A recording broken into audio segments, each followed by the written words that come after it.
बोल का अरे जिया हो हमार ननद जिया एवर की भौजी का हो हमार रजवा ये तोर ननद हिया। हाँ ये हमार छोट ननद है। अरे तो भग दे सयान हो गई। सयान भैला का हम कारण बताओ तनी। बताओ तो।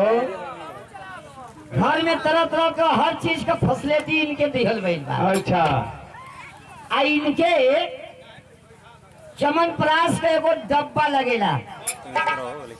चमनप्राश ले ली वो डाबर का। डाबर को हाँ हाँ हाँ तो कह दिए कि चवनप्राश ले थिए तो शंकरोपुर का लड़का घर में हूँ।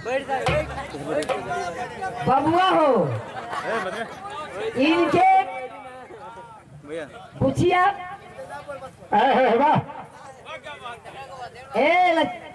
इम्तियाज भैया का घूर के देखा था लड़किया के कुछ देखत हुई सर्व पैगर अब वो लड़किया के मुंह देखा कि वो उहे है सूप में कलेगा सूप में ना रहेला।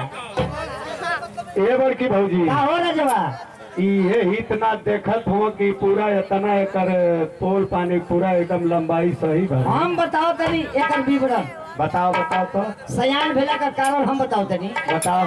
जब हम गाँव में अली हाँ हाँ तब बबुआ हो भगवान कसम हमार बुचिया इतनी चुकी रही। अच्छा अब भाई खा तो उतना रहे नहीं कुछ ना। जब गाँव में अली तो हमार देवरान जेठान हाँ छोटकी अम्मा बड़की अम्मा अच्छा कहे लगी कि ये बहनी हाँ दुल्हन की गोद में हमारा मुस्कान पड़ी हूँ। जब हमारा के हमारी गोद में दे दिए लोग हाँ तो हर जाई के कहब अब सयान भेज तो दिखिए ना।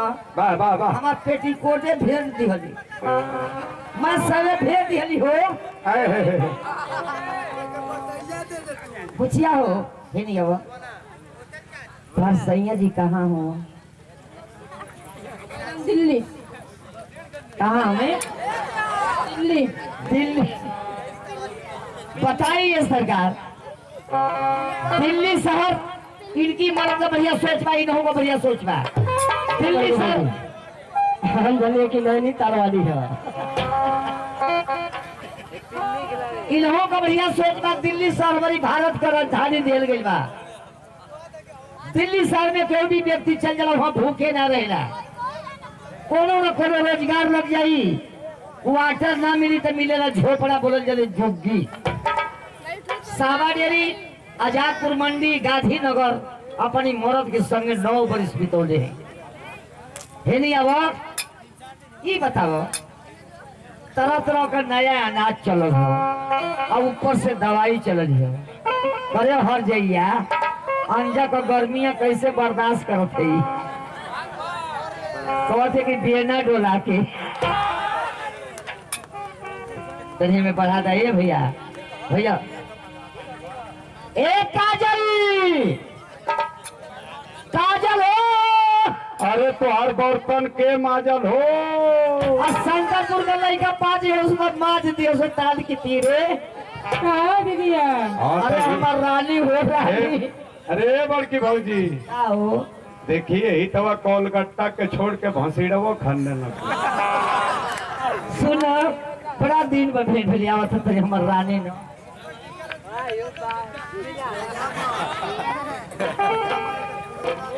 ए सरकार एगो मार्के वाली बात बताओ तनी। भाई भाई में भेंट हो जाले बहन बहन में भेंट ना होले। 4 बहन बारी 4 दिशा है। एगो बहन आ गई नैहर में तो सोचल कि बहनिया मरना है बड़ी आत्मा में कष्ट हो जाए। ये इम्तियाज भैया हाँ बोला हो का हो। अरे कहीं और बिगड़े ना हो ना बिगड़ी ना। तो शरीरिया हम देखत है कहावत ही हो शरीरिया का देखा तारा अब भाई तक 10 दिन में का शरीर तरी से बिगड़ल है। अच्छा अच्छा हमारी घर में पढ़े लिखे में बड़ा तेज है। अच्छा हमारा सारा परिवार चाहल कि पढ़ा लिखा के महिला पुलिस में भर्ती कल जाये। अच्छा अच्छा बाकी जब नाप पे चढ़ल फीता चढ़ल तो धो के पाछे घुस दे दी। यानी छोट हो गई है। हाँ छोट हो गई। कहता रोज 4 बजे भोर में उठ के सपाटा खींचो। करे मगर सुन तू केवन डॉक्टर है वे? केवल मालूम पड़त है हमके तो जना थे आयुर्वेदिक हो। आज सपाटा खींची देकर लंबाई बढ़ी हो। जरूर बढ़ी आज जरूर चौड़ा हुई। तो सैया जी कहाँ में? बॉम्बे है। बारी का बारी आम खटे हुए। बताओ इन्हों का मर्द बॉम्बे हम। अरे हम तो जवान है हर जइया हम तो पुरानिया फैली अपनी मरद के 1-3 लाख छोड़ी ला हम। पहले के हमार राजा जी सगरो धन खा जा बाकी हमारी नजरी की सोचा रहा जाए हमार बहनी तो हम बिगड़त है वो। ए शोभाजी गाजीपुरी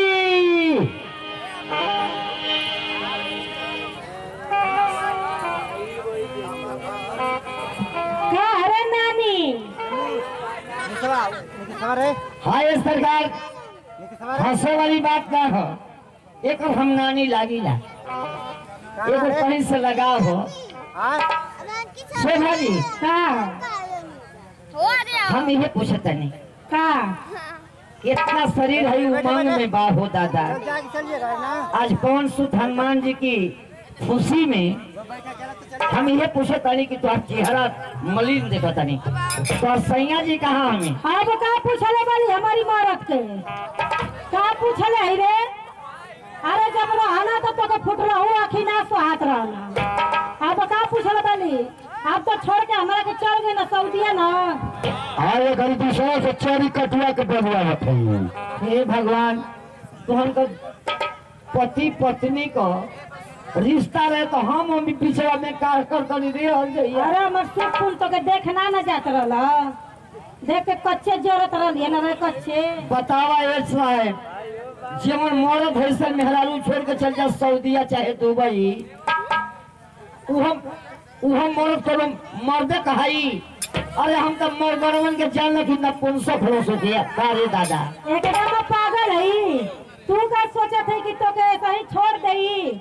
अरे देखा तो ये ना मरद लोग बैठल हुआ रे एनिया देवर लोग बैठल हुआ यही में से केहू के बीच नहीं।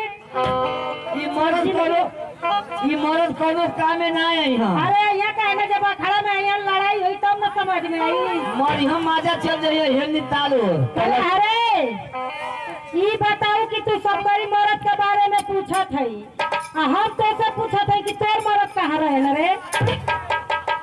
हमारो मर्द के देखल चाहतिया ये शंकरपुर गांव में हम अपनी मर्द के कहिला हां हो आयल हम अपनी मर्द बाप ए नहीं गाय में बछरू मत जोड़ा लोग।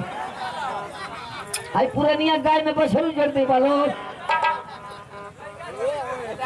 हम अपनी मर्द के कहल कि हमारा राजा जी हाय सगरो धन खा जा बाकी हमारी नजरी की सोचा रहा।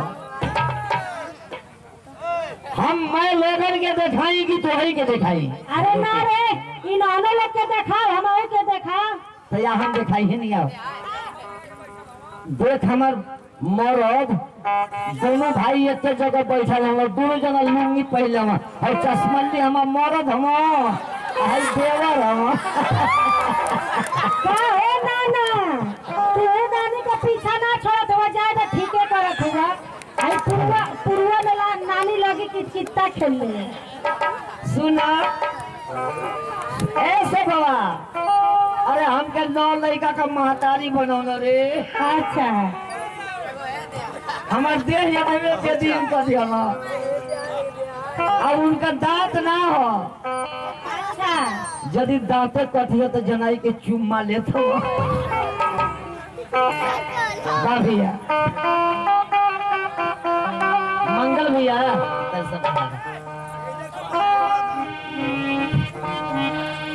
लड़की में नहीं बोले तुम जानी एगो लड़की अपना नैहर में रहल